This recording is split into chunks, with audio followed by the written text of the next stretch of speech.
Hi hello ನಮಸ್ಕಾರ ವೀಕ್ಷಕರೇ, ಎಲ್ಲರಿಗೂ ಯೂಟ್ಯೂಬ್ ರಂಗೋಲಿ ಚಾನಲ್ಗೆ ಸ್ವಾಗತ.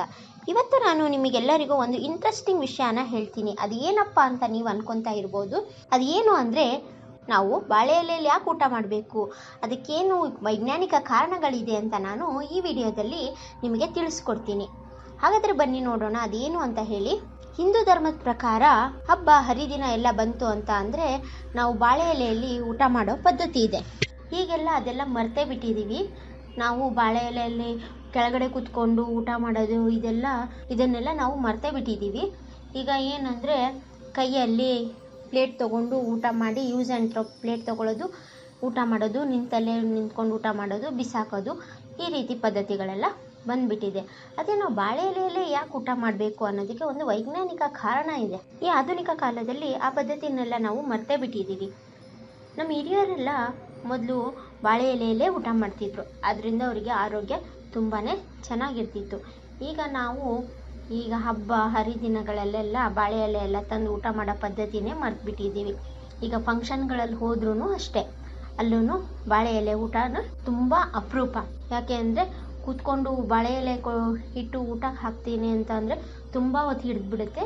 ಅದೇ ಬಫೆ ಸಿಸ್ಟಮ್ ಮಾಡಿದರೆ ಬೇಗ ಮುಗಿಯುತ್ತೆ ಅನ್ನೋ ಕಾರಣಕ್ಕೋಸ್ಕರ ಬಾಳೆ ಎಲೆ ಊಟನೇ ಮರ್ತು ಬಿಟ್ಟಿದ್ದಾರೆ. ನಾವು ಬಾಳೆ ಎಲೆಯಲ್ಲಿ ಯಾಕೆ ಊಟ ಮಾಡಬೇಕು ಅಂತ ನಾನು ಹೇಳ್ತೀನಿ. ಹಿಂದೂ ಧರ್ಮದ ಶಾಸ್ತ್ರಗಳಲ್ಲಿ ಒಂದು ಸಮಾರಂಭಗಳಲ್ಲಿ ಬಾಳೆಗೆ ಮತ್ತು ಬಾಳೆ ಎಲೆಗೆ ತನ್ನದೇ ಆದ ಮಹತ್ವ ಇದೆ. ಬಾಳೆ ಎಲೆಯ ಮೇಲೆ ಮಾಡುವ ಊಟದ ರುಚಿಯೇ ಬೇರೆ, ಅದು ಸಂಪ್ರದಾಯ ಸಹ ಹೌದು. ಹಾಗಾಗಿಯೇ ಮದುವೆ, ದೇವಾಲಯಗಳ ಪ್ರಸಾದ ಭೋಜನ, ಅನ್ನ ಸಂತರ್ಪಣೆಗಳಲ್ಲಿ ಬಾಳೆ ಎಲೆಯ ಮೇಲೆ ಊಟವನ್ನು ಬಡಿಸಲಾಗುತ್ತದೆ. ಮನೆಯ ಮುಂದೆ ಮತ್ತು ಹಿತ್ತಲಿನ ತೋಟಗಳಲ್ಲಿ ಬಾಳೆ ಗಿಡಗಳನ್ನು ಬೆಳೆಸುವುದು ಶುಭಕಾರಕವೆಂದು ಹೇಳಲಾಗುತ್ತದೆ. ಬಾಳೆ ಎಲೆ ಊಟದಿಂದ ಕೇವಲ ಹೊಟ್ಟೆ ತುಂಬುವುದೊಂದೇ ಅಲ್ಲದೆ ಈ ಎಲೆಯಲ್ಲಿ ಅನೇಕ ಆರೋಗ್ಯಕರ ಗುಟ್ಟುಗಳಿವೆ ಹಾಗೂ ಅನೇಕ ಲಾಭಗಳೂ ಇವೆ. ಬಾಳೆ ಎಲೆಯ ಮೇಲ್ಪದರದ ರಚನೆಯಲ್ಲಿ ಎಪಿಗ್ಯಾಲೊಕ್ಯಾಟೆಚಿನ್ ಗ್ಯಾಲೆಟ್ ಎಂಬ ಪಾಲಿಫಿನಾಲ್ ಅಂಶವಿರುತ್ತದೆ. ಬಿಸಿ ಆಹಾರ ಎಲೆಗೆ ಬಿದ್ದಾಕ್ಷಣ ಇವು ಆಹಾರದೊಂದಿಗೆ ಬೆರೆತು ನಮ್ಮ ಹೊಟ್ಟೆ ಸೇರುತ್ತದೆ. ಇದರಿಂದ ಜೀರ್ಣಕ್ರಿಯೆ ಚೆನ್ನಾಗಾಗುತ್ತದೆ. ಬಾಳೆ ಎಲೆಯ ಮೇಲೆ ಬ್ಯಾಕ್ಟೀರಿಯಾಗಳು ಬಾಳುವುದಿಲ್ಲ. ಇದರಲ್ಲಿ ಏನೇ ಆಹಾರ ಬಡಿಸಿದರೂ ಹೊಟ್ಟೆಗೆ ಹೋಗುವ ಮುನ್ನವೇ ಕೊಲ್ಲಲ್ಪಡುತ್ತದೆ. ಅದರಲ್ಲೂ ಕ್ಯಾನ್ಸರ್ ರೋಗಕ್ಕೆ ಕಾರಣವಾಗುವ ಫ್ರೀ ರಾಡಿಕಲ್ ಎಂಬ ಜೈವಿಕ ರಾಸಾಯನಿಕಗಳನ್ನು ಇದು ದೇಹ ಸೇರಲು ಬಿಡುವುದೇ ಇಲ್ಲ. ಚೆನ್ನೈನ ಆಯುರ್ವೇದ ತಜ್ಞರ ಪ್ರಕಾರ ಸಣ್ಣ ವಯಸ್ಸಿನಲ್ಲಿ ಬಿಳಿ ಕೂದಲಿನ ಸಮಸ್ಯೆ ಇದ್ದರೂ ನಿತ್ಯ ಬಾಳೆ ಎಲೆಯಲ್ಲಿ ಊಟ ಮಾಡಿದರೆ ಒಳ್ಳೆಯ ಫಲಿತಾಂಶ ಸಿಗುತ್ತದೆ. ನೀವು ತಟ್ಟೆಯಲ್ಲಿ ಊಟ ಮಾಡಿದರೆ ಅವುಗಳಲ್ಲಿ ಮಾರ್ಜಕಗಳ ಕಣಗಳು ನಿಮ್ಮ ಹೊಟ್ಟೆ ಸೇರಬಹುದು. ಆದರೆ ಬಾಳೆ ಎಲೆಯಲ್ಲಿ ಈ ಸಮಸ್ಯೆ ಇರುವುದಿಲ್ಲ. ಬಾಳೆ ಎಲೆ ಊಟ ಆರೋಗ್ಯಕ್ಕೆ ತಂಪು.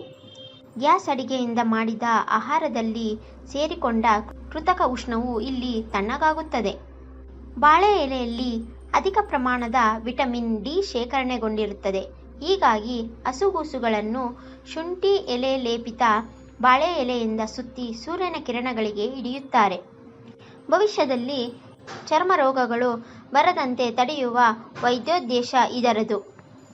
ತೆಂಗಿನೆಣ್ಣೆ ಲೇಪಿತ ಬಾಳೆ ಎಲೆಯನ್ನು ಸುಕ್ಕಾಗಿರುವ ಚರ್ಮದ ಸುತ್ತ ಸುತ್ತಿದರೆ ಕೆಲವೇ ದಿನಗಳಲ್ಲಿ ಒಳ್ಳೆಯ ರಿಸಲ್ಟ್ ಸಿಗುತ್ತದೆ.